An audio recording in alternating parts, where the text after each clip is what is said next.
we'll have to move on. Sorry, Gareth? How far do you think we are away from that comprehensive free trade deal signing ceremony in Downing Street? Is it a matter of months, as one of the candidates to be Prime Minister would appear to be indicating, or are we in EU Mercosur territory 21 years away?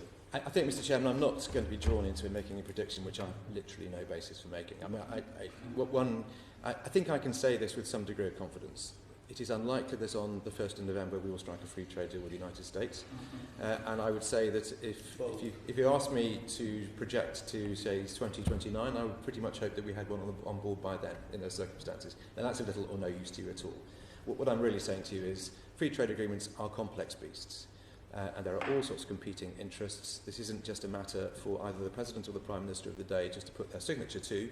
There is a great deal of political negotiation that needs to be done with all sorts of interest groups across the piece. The United States, of course, has a system of approving free trade agreements, which means it has to go through political approval in its Congress, which can and may or may not be a complication. Who knows? So I am absolutely clear that it is hugely to the mutual advantage of both countries, always recognising that the United States economy is larger than the UK's economy, of course. It would be foolish not to do so. But because our trade flows are so enormous, even a relatively shallow free trade agreement, which might be able to be constructed rather faster, is something that would be of great use to both economies. And do you think a shallow deal is possible within 3 to 5 years, and a more complex one perhaps would take 5 years or more? Or no, I just think there's little or no profit in speculating about how long something might take when you simply have no idea.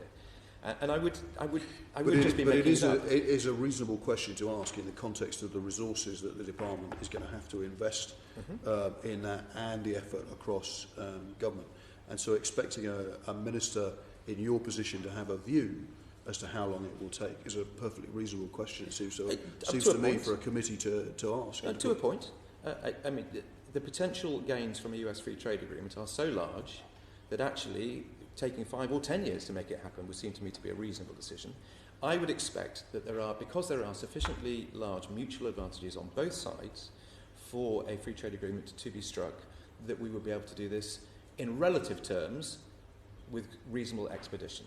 But I am absolutely not going to be drawn as to what that means necessarily, and certainly in terms of years, because I simply don't know. But what I do know